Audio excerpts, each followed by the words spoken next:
আল্লামা বদরুদ্দীন আলী রাহমাতুল্লাহ একটা চমৎকার বক্তব্য দেখেন। তিনি বলতেছেন আলী রাদিয়াল্লাহু তাআলা আনহু, মাওলানা আলী শাহ রাদিয়াল্লাহু তাআলা আনহু আছে, কিন্তু মুয়াবিয়ার নামের শেষে রাদিয়াল্লাহু তাআলা আনহু নাই। এটা আল্লামা বদরুদ্দীন আলী আল হানাফি রাহমাতুল্লাহ। দেখেন তাকে শিয়া বলেন না, একটু বলেন সাহস করে দেখি, একটু আল্লামা বদরুদ্দীন আলীকে শিয়া বলবেন নাকি কেউ?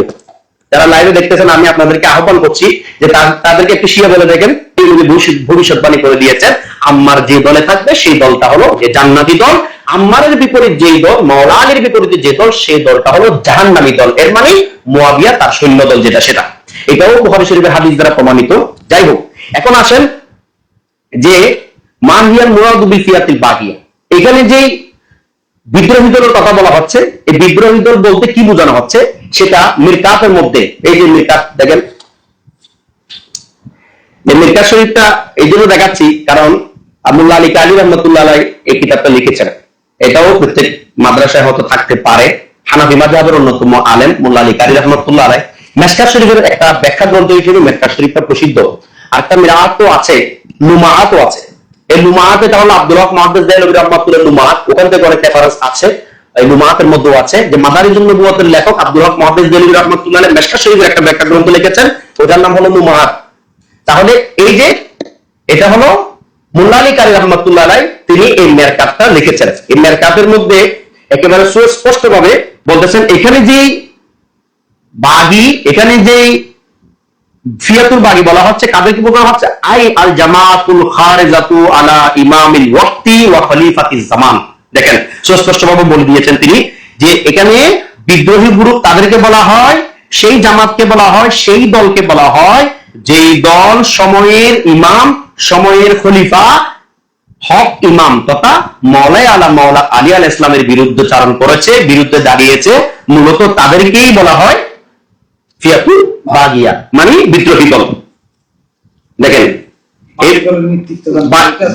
এটা স্পষ্ট, অর্থাৎ বাগী দলের নেতৃত্ব তো মুয়াবিয়া। এটা একটু পরে আসছে, এটা আমি ক্লিয়ার করতেছি, সেটাও বর্ণনা আসবে, সেটাও রেফারেন্স আসবে, সেটাও আমি তুলে ধরবো। হ্যাঁ, অনেকে প্রশ্ন করতে পারেন যে নেতৃত্ব কে দিয়েছেন, এটাও আমি রেফারেন্স ধারাবাহিকভাবে আনতেছি। দেখেন আমি এটা বলতে চাচ্ছিলাম যে বাগী দল বলতে কি বোঝানো হয়েছে, অর্থাৎ জুলুমের দল, অন্যায়ের দল, যেটা ওই সময়ে হক খলিফার বিরুদ্ধে দাঁড়িয়েছে, এটা হলো বাগী দল। কারা সেটা পরে আসতেছে। এরপরে আরেকটা রেফারেন্স দেখেন, উজদুল গাবা, এই যে কিতাব থেকে উজদুল গাবা ইবনুল আসিরের কিতাব 123 নম্বর পৃষ্ঠা 1 নম্বর খণ্ড, আর যালিমাতুল খারিজাতু আন তাআতিল ইমাম, তিনিও এখানে সুস্পষ্টভাবে বলে দিয়েছেন ওই জুলুমের দল, ওই খারেজি দল, ওই ইমান ইসলামের দুশমনী দল, বেঈমানের দল, যারা ইমামের আনুগত্য অস্বীকার করে। এরপরে বলা হচ্ছে আল জামাআতু হুমুল্লাযিনা খালাফুল ইমাম ওয়া খারাজু আন তাআতিহি, এটা উমদাতুল কারী। দেখেন এই যে উমদাতুল কারী একটু আগে আমি আপনাদেরকে দেখিয়েছি, যে এই উমদাতুল কারী দেখেন, এটা হলো আল্লামা বদরুদ্দীন আইনি আল হানাফি রাহমাতুল্লাহ আলাইহির কিতাব উমদাতুল কারী।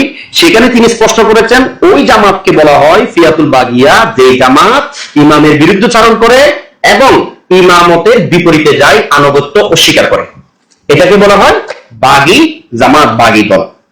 এখন প্রশ্ন আসতে পারে বাগী দল কারা? এবার আসেন মান হুমুল ফিয়াতুল বাগিয়া, বাগী দল কারা? এটার প্রশ্নের উত্তর হিসেবে আমরা নিজেরাই দিব না, এটা তুহফাতুল আহওয়াজির মধ্যে কি বলেছে আমরা সেটা একটু দেখি। তুহফাতুল আহওয়াজির 291 পৃষ্ঠা। ওকে, আমরা এখানে চলে আসছি যে কারা।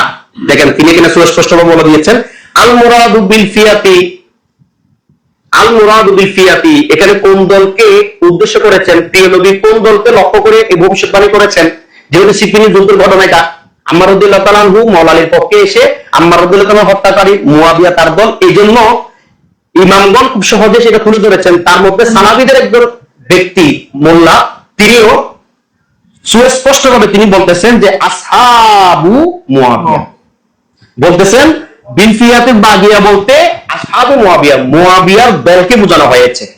দেখেন মুয়াবিয়ার দলকে বোঝানো হয়েছে। ওয়াল ফিয়াতুল জামাআতু, ওটা ওই জামাত, ওই দল, ওয়াল বাগিয়াতু, ওই বাগী দল, হুমুল্লাযিনা খালাফুল ইমাম ওয়া খারাজু আন তাআতিহি বিতাআতিল বাতিল।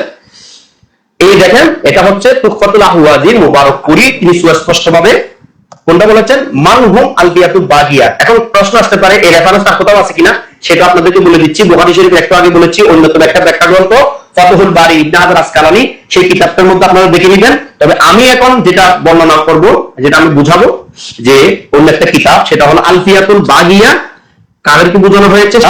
আমার সামনে আছে মিরকাত, এই মিরকাত কিতাবের মধ্যে দেখেন সুস্পষ্ট ভাবে কি বলতেছেন, আল ফিয়াতুল বাগিয়া হুম মুআবিয়া ওয়া কওমুহু। দেখেন, আচ্ছা মিরকাত এটা তো আমাদের কিতাব না, এটা কি ইমাম হায়াত লেখছেন নাকি আল্লামা সৈয়দ সাহেব রহমান নগরের নিজামী লেখছেন না কাউসার রাজাউল কাউসার লেখছেন বুঝতে পারতেছি না। এটা কে কে লেখছেন ভাই একটু বলেন তো?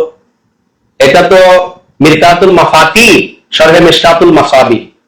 এই যে মিশকাতুল মাসাবির এই সরাটা মোল্লা আলী কারি আল হানাফি, হানাফি মাযহাবের ইমাম, তিনি লিখেছেন। তিনি বলতেছেন দেখেন, আল ফিয়াতুল বাগিয়া ইউরিদু বিহি মুআবিয়া ওয়া কওমুহু।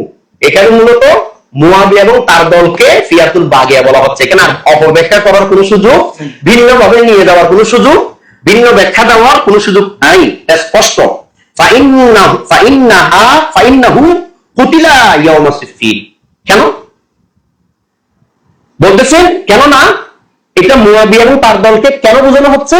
কেননা হযরত আম্মার রাদিয়াল্লাহু তাআলা আনহুকে সিফফিনের যুদ্ধেই হত্যা করা হয়েছে, শহীদ করা হয়েছে। এই জন্য সুস্পষ্ট হয়ে গেল যে বাগী গ্রুপ কি মুআবিয়া এবং তার দল, তাদেরকে বাগী দল বলা হচ্ছে।